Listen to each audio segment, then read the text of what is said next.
Wholesale. Wholesale. That's a Cherokee greeting, and wave the great feather for the good of it. And today, it's Happy New Year. And that's exactly where I am starting. So, with your camera, you can go up here to this picture up here. What we have up here is I've replicated a petroglyph. That is, it's a carving on a rock. And where is the rock? It's in eastern California, east of 395, Coso Range. There are these mountains that kind of run north and south kind of thing. And they are covered with many, many thousands and thousands of petroglyphs. And that's where I found that. That's where this is located. It is Celtic.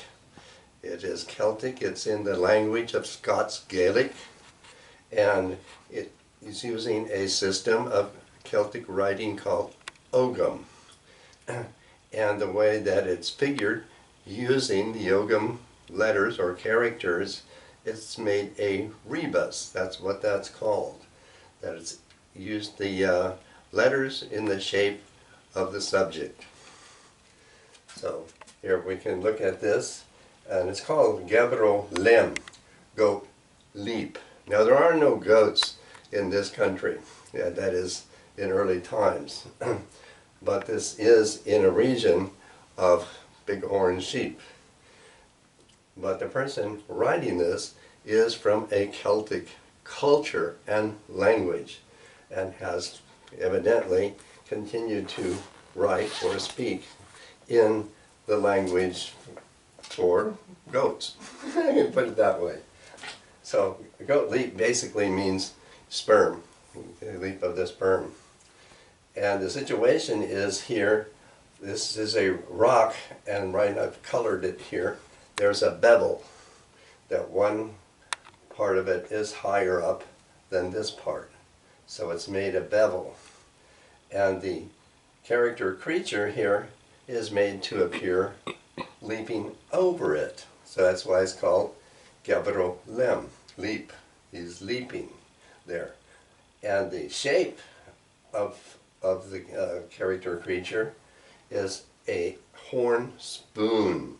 It's a horn spoon, we call it a ladle. And that is called in Gaelic liach, liach. That's the shape of it.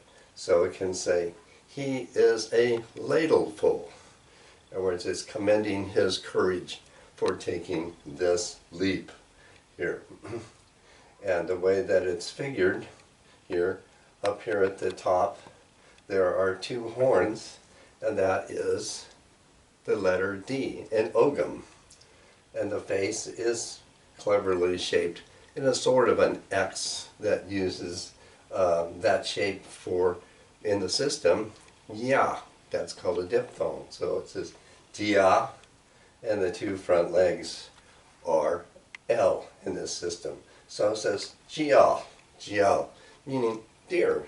It's an affectionate term, gial. And the apparent ribs in it each spell S and N.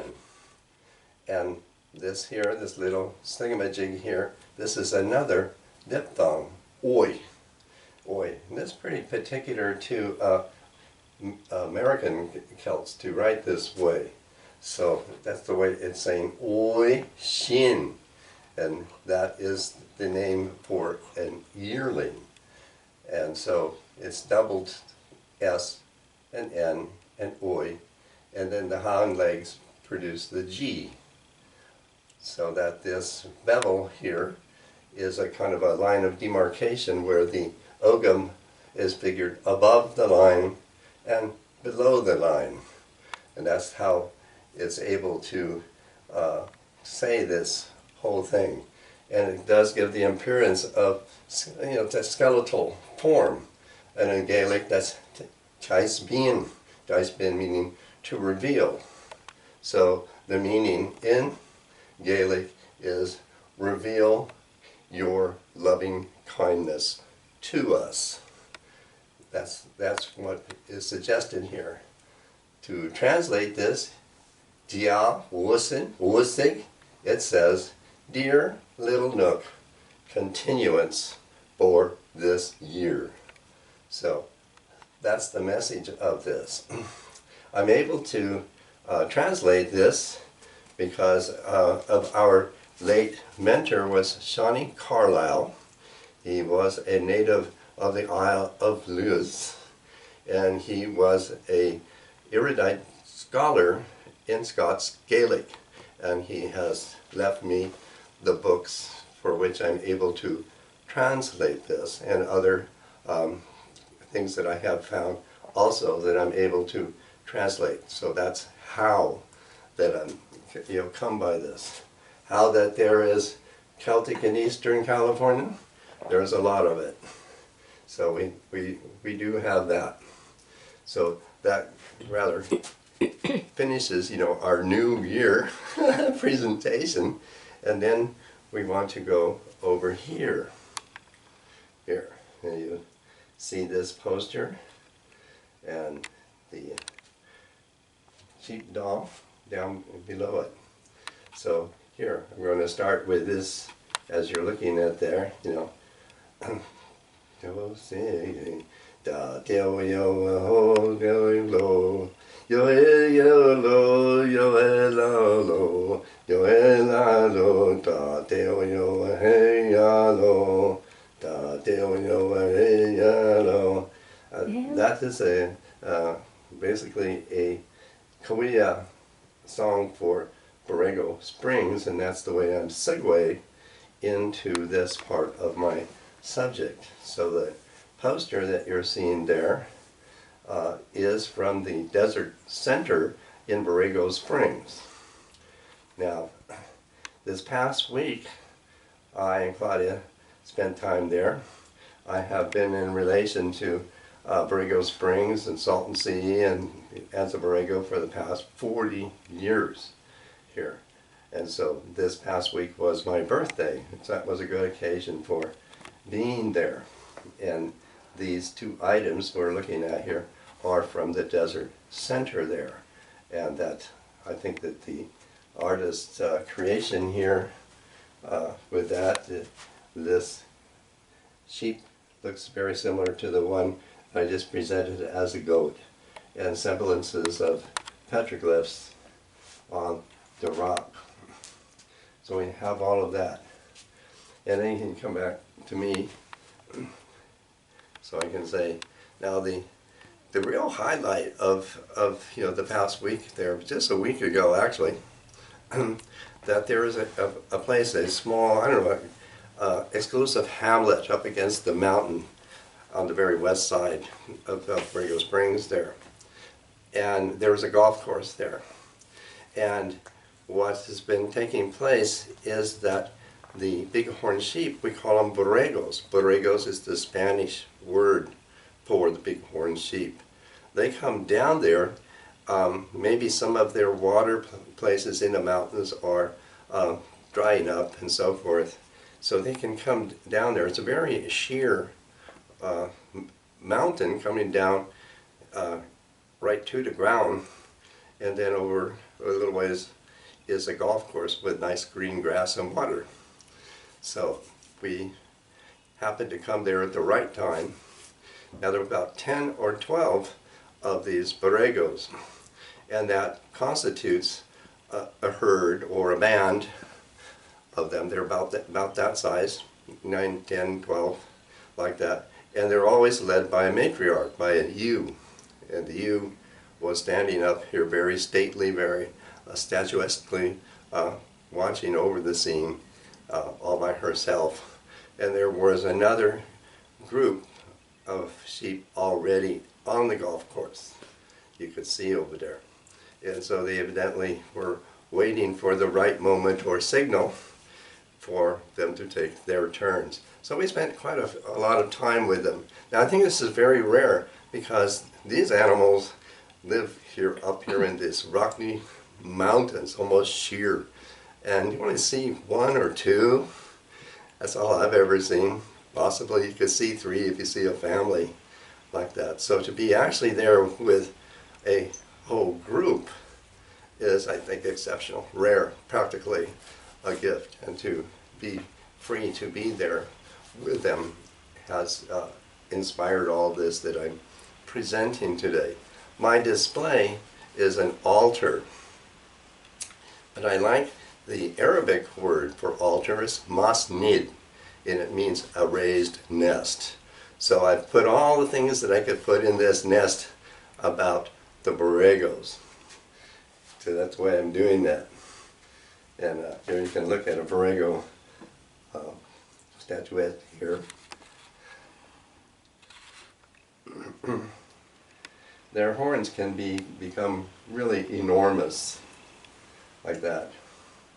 So, and then we just move up here a little bit to this here.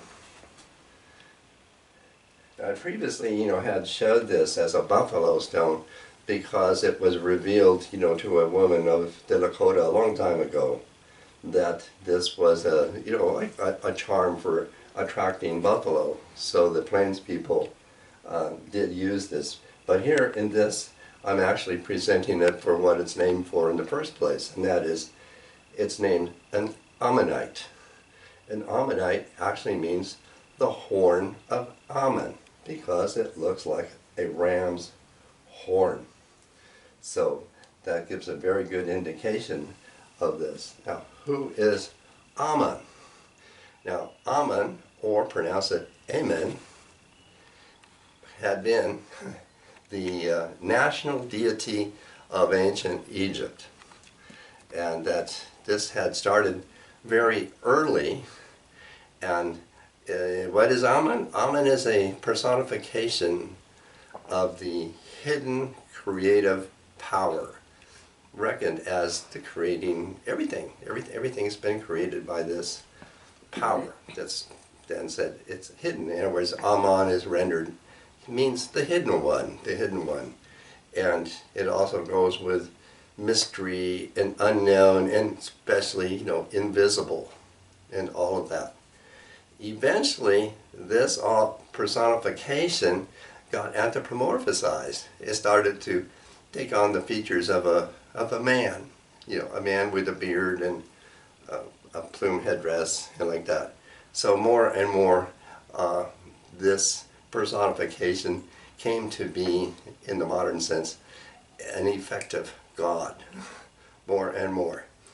And I dare say that all that got built up in this Ammon, or pronounced Amen, is the prototype, first of all, for the Roman Jupiter, and then on into the Judeo-Christian.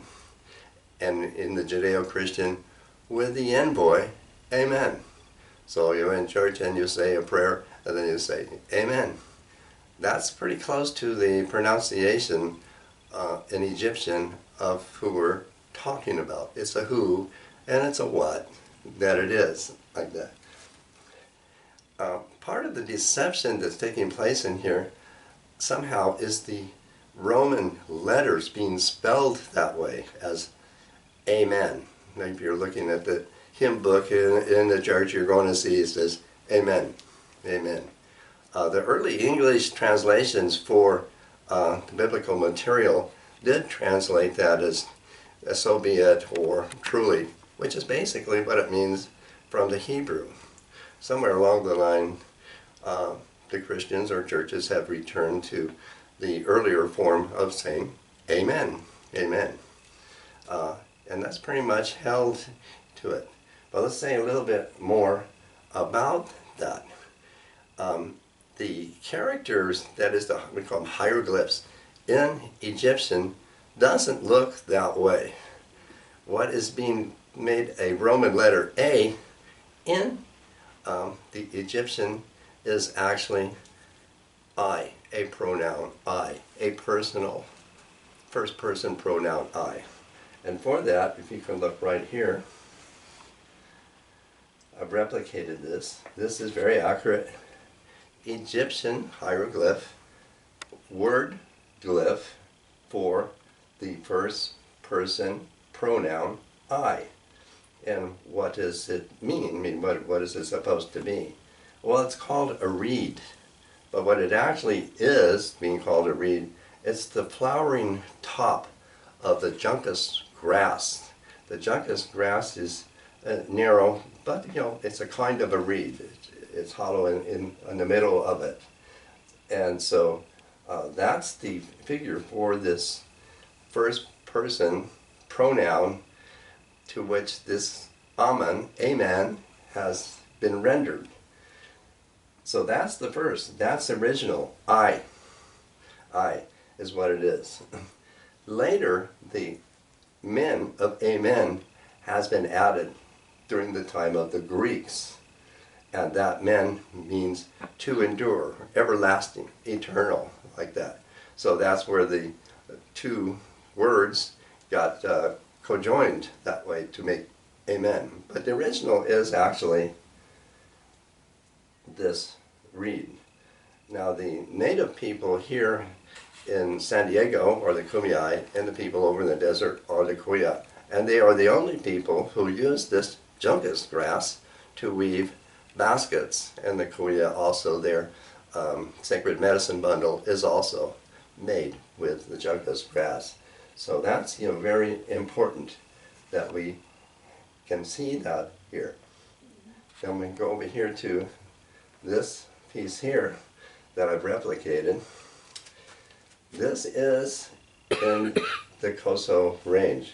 This is an area they call Little Petroglyph Canyon.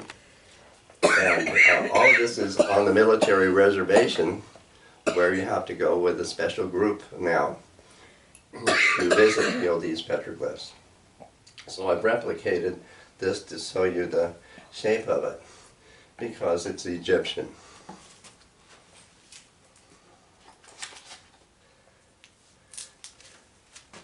In this case here, the tail sticking up here renders it the same as the first person principle. Here it's called Yua, and this body is the shape of a basket. It's called Neb. So that it has two meanings for it. One is Lord, so we're going I, Lord, and it also has the meaning for all. It's a basket meaning all life, all life. And then it goes up to the horns, meaning Ta'ui, Ta'ui. It says actually, I, Lord of the two lands. So this is very, very interesting. Where it is located and how it's located. When you're on the tour, you're kind of come up a hill and then you're kind of going on a walkway, down through the canyon. So instead of going left with that, I turn right. And that there is a narrow passageway between two very high rock walls. It's rather narrow. And this carving is carved in it. It's at least 3 feet or maybe at least 3 feet or more long, like that. And it's right here at body level. And it's very, very deeply carved. I have no idea. All the other petroglyphs you can see somebody has made it by pecking or abrading, but this one is carved deep into the rock wall, so much that I could feel it. I could feel it there. And it's kind of dark, it's kind of shaded there. It seems to be a sort of a east-west orientation there in the shadow. So all of this definitely figures for what it's about. I, Lord of the two lands. So that is Egyptian, but this one and the time for it would be from Libya. There was a temple in Libya for Ammon. And the person who carved this is doing that, is relating to that at least here. And this does look older than anything else up there. In fact, I thought it probably was the prototype for all the others that I saw there. And so, when would this have been made? Between 2,000 and 3,000 years old, closer to 2,000. And in this book, on this subject. I think it's from around 1968, like that. The scientists who have examined all this and made some inventory of thousands and thousands of these petroglyphs, especially of the sheep, have reckoned it about 3,000. You know, the patina and all of the things they took into consideration to think that these are that age, around 3,000 years old. So that would, you know, go together with my estimation of this particular petroglyph. But I think closer to 2,000. After 2,000, Egypt pretty much falls apart.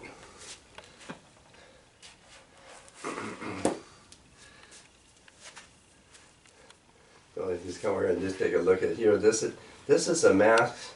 Now, a friend of mine had a store there in Borrego Springs. He called it the Ram's Head. He's a Cherokee man from Oklahoma, Ted Townsend, and he closed his store and he let me have this mask that I think he had somebody carve for it because it's a Yaqui. It's a Yaqui carved mask. It's really marvelous. It would be ostensibly a pagoda mask for that.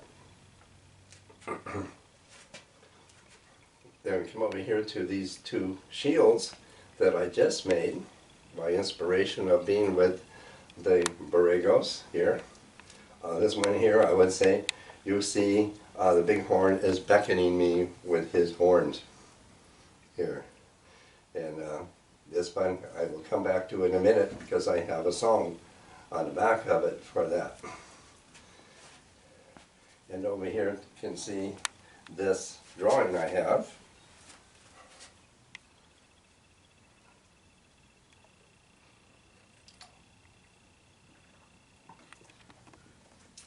Now in the mythology of the Kauai for this bighorn sheep, Borrego, or in Kauai, Pa'a, this is the mother, like the protecting spirit, the protecting mother of the Borregos and the deer and the antelope.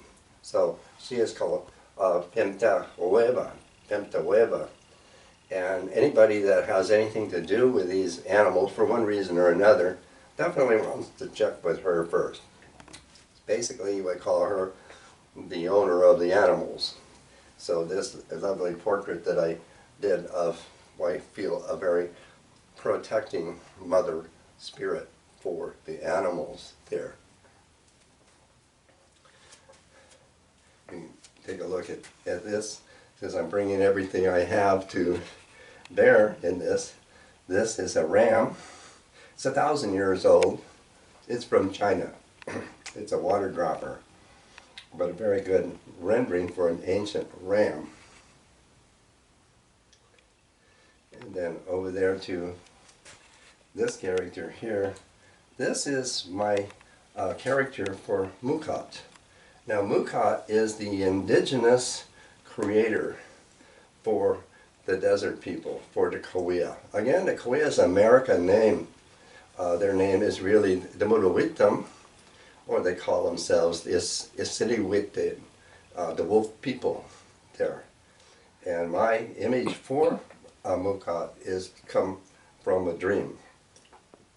From a dream that Mukot has chosen this image for him. And on his cane he has a lizard. This lizard is Mulyak, and Mulyak provides the connection, the connecting link to the creative force for Mukot. And in front I have an old frog. This really means a lady frog. And Mukot eventually suffers some disorder, a sickness, and something like that. So there's a whole lot mixed up in this, having to do with this lady frog. He somehow had rejected her, and so she was putting some witchcraft on him, and they tried different things to cure him, and it didn't work. So she's kind of to blame for his demise. And anyway, somehow how the frog figures into this whole creative situation here.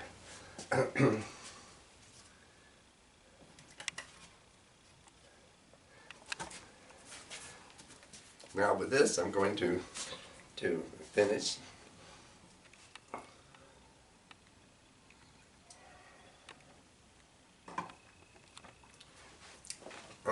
collected this somehow. This is called Bighorn's Song. It's by the Isquita, the Coyote. I should say, what is even observable, I mean, just after we were there this week, it did rain. I think it's still raining like that. So that's what has been observed. That, and it seems to go way, way back, that the bighorn, the Borregos, have something to do with the rain. Because then when it rains, they come down off the mountain and they eat whatever grass and things that they find there. So there's definitely a very ancient correlation. Oh, and I should also say, as in the Midwest, the people there all had the buffalo.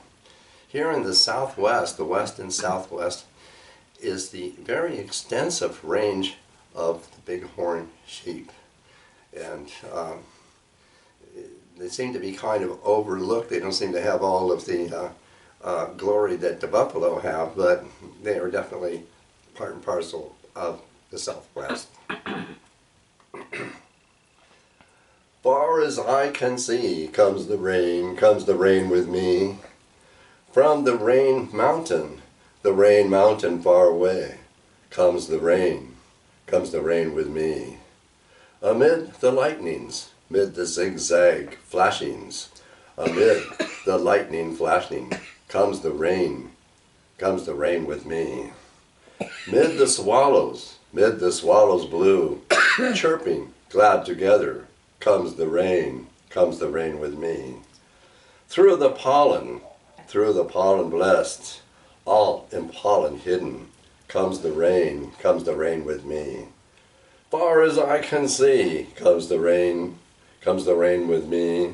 Hey ha ha, my guy, be alive, be dude, be dewy. Ho. Happy New Year.